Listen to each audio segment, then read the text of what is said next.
BJP. ഭരണം പിടിച്ച ഡൽഹിയിൽ മുഖ്യമന്ത്രി ചർച്ചകൾ സജീവമാണ്. പർവേഷ് വർമ്മ, ബാൻസുരി സ്വരാജ്, സതീഷ് ഉപാധ്യായ, ആശിഷ് സൂദ് എന്നിങ്ങനെ പേരുകൾ സജീവമാണ്. മുഖ്യമന്ത്രിയെ സംബന്ധിച്ച് കഴിഞ്ഞ ദിവസത്തെ മോദിയുടെ പ്രസംഗത്തിലും വ്യക്തമായ സൂചനകളൊന്നുമില്ലായിരുന്നു. എന്നാൽ 27 വർഷങ്ങൾക്കു ശേഷം ഭരണചക്രം തിരിക്കാൻ വിശ്വസ്തനെ നിയോഗിക്കാനാണ് ബി.ജെ.പി. നേതൃത്വത്തിന്റെ ആലോചന.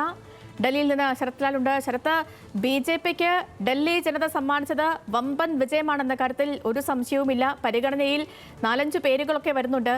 ഇതിൽ ഈ പർവേഷ് വർമ്മയായിരിക്കുമോ, വിജേന്ദർ സിംഗ് ആയിരിക്കുമോ, ശിഖാ റോയി ആയിരിക്കുമോ തുടങ്ങി ഒരുപാട് ചോദ്യങ്ങൾ നിലനിൽക്കുന്നുണ്ട്. അപ്പോൾ എങ്ങനെയാണ് ഇപ്പോൾ ബി.ജെ.പി. ഘടകത്തിന്റെ ചർച്ചകൾ പുരോഗമിക്കുന്നത്? ഇന്നലെ പ്രധാനമന്ത്രി ജെ.പി. നദ്ദയുമായും അമിത്ഷായുമായും ഒക്കെ ചർച്ചകൾ നടത്തിയിരുന്നുവെങ്കിലും ഇതുമായി ബന്ധപ്പെട്ടുള്ള സൂചനകളൊക്കെ നൽകിയിരുന്നു. സംസ്ഥാന ഘടകവുമായി മുതിർന്ന നേതാക്കൾ ഇന്ന് ചർച്ച നടത്തുന്നുണ്ടെന്ന് വിവരങ്ങൾ വരുന്നു. അത് സ്ഥിരീകരിക്കത്തക്കവണ്ണത്തിലേക്ക് എത്തിയിട്ടുണ്ടോ? എങ്ങനെയാണ് നിലവിലെ ചർച്ചകൾ? സേതുലക്ഷ്മി, അടിയന്തരമായിട്ട് ഇക്കാര്യത്തിലൊരു തീരുമാനമെടുക്കേണ്ട ഒരു അവസ്ഥ ബി.ജെ.പിയിലില്ല. 10 ദിവസത്തിനിടക്ക് ബി.ജെ.പി. മുഖ്യമന്ത്രിയെ പ്രഖ്യാപിച്ചാൽ മതി.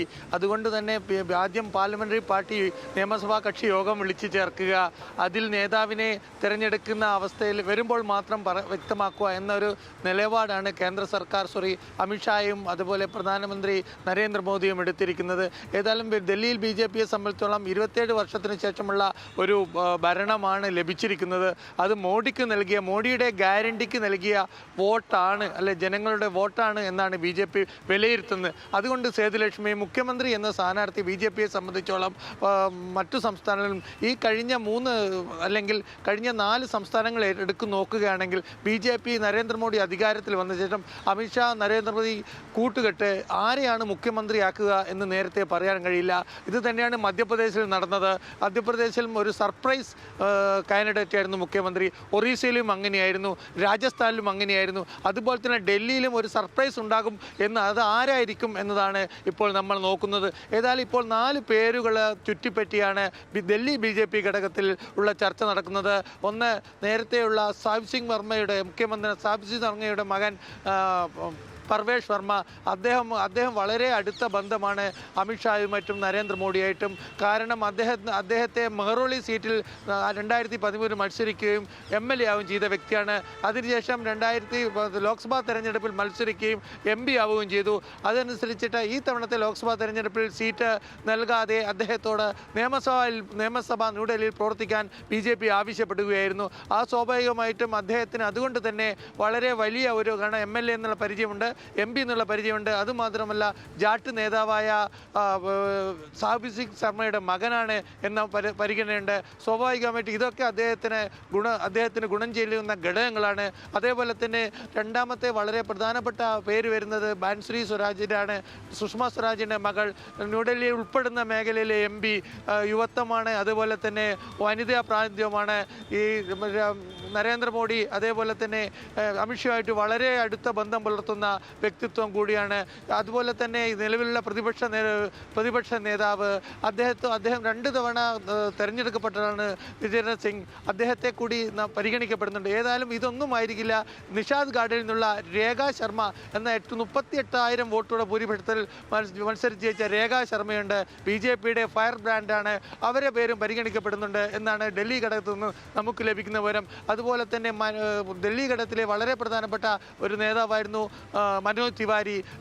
പൂർവാഞ്ചൽ മേഖലയുടെ വോട്ടുകൾ മുഴുവൻ ബി.ജെ.പിക്ക് ലഭിക്കാൻ കാരണക്കാരൻ മനോജ് തിവാരിയാണ്. മനോജ് തിവാരി മുൻ ബി.ജെ.പി. അധ്യക്ഷനാണ്, പക്ഷേ നിലവിൽ ലോക്സഭാ അംഗമാണ്. അദ്ദേഹത്തിൻ്റെ പേര് പരിഗണിക്കപ്പെടും എന്നാണ് നമുക്കറിയാൻ കഴിയുന്നത്. ആരെ പരിഗണിച്ചാലും നരേന്ദ്രമോദിയുടെ അമിത്ഷായുടെ നേരിട്ടുള്ള നിയന്ത്രണത്തിലായിരിക്കും ഡൽഹി എന്നതാണ് ഇന്നലെ പ്രധാനമന്ത്രി നൽകിയ പ്രസംഗത്തിൽ നിന്ന് നമുക്ക് മനസ്സിലാക്കാൻ കഴിയുന്ന. മോദിയുടെ ഗ്യാരണ്ടിയാണ്. മോദി നിങ്ങൾക്ക് ഗ്യാരണ്ടി നൽകുന്നു. ഡൽഹി ഒരു പ്രത്യേക വികസനത്തിൻ്റെ കൂടാരമാക്കും, വികസനത്തിൻ്റെ മുകുടമാക്കും ഡൽഹി എന്ന് പറഞ്ഞാൽ ഡൽഹിക്കാരുടേതല്ല, ഇന്ത്യയുടേതാണ്. അതുകൊണ്ട് തന്നെ ഡൽഹിയെ കേന്ദ്രം ഭരിക്കുമെന്ന സൂചനയാണ് പ്രധാനമന്ത്രി തൻ്റെ പ്രസംഗത്തിൽ നൽകിയത്. അതുകൊണ്ട് തന്നെ വളരെ പ്രധാനമായും ഡൽഹിയിലെ മുഖ്യമന്ത്രിയെ നരേന്ദ്രമോദിക്കും അമിത്ഷാക്കും ഉള്ള മുഖ്യമന്ത്രി എന്നുള്ള കാര്യത്തിൽ ഇനി അടുത്ത് തന്നെ ഒരു തീരുമാനം പ്രതീക്ഷിക്കാം. വിദേശ സന്ദർശനത്തിന് പ്രധാനമന്ത്രി പോകുന്നതിന് മുൻപ് തന്നെ മുഖ്യമന്ത്രി കാര്യത്തിലൊരു തീരുമാനമാകുമെന്നാണ് നിലവിൽ അറിയാനും കഴിയുന്നത്. ഈ ശരത്ലാൽ, ബി.ജെ.പി. നേതൃത്വത്തിനിടയിലെ ചർച്ചകൾ നമ്മൾ കേട്ടു. മുഖ്യമന്ത്രി ആര്, അതിൽ മാത്രമാണ് ചർച്ചകൾ നിലനിൽക്കുന്നതും. അതിനപ്പുറം ഇനി ആം ആദ്മി പാർട്ടിയിൽ എന്താണ് അവസ്ഥ? കാരണം ആം ആദ്മി പാർട്ടിയിൽ ക്യാപ്റ്റൻ അടക്കം തോറ്റ അവസ്ഥയാണ്. അപ്പോൾ അവിടെ നടക്കുന്ന ഇപ്പോൾ നിലനിൽക്കുന്ന ചർച്ചകൾ ഏതു തരത്തിൽ?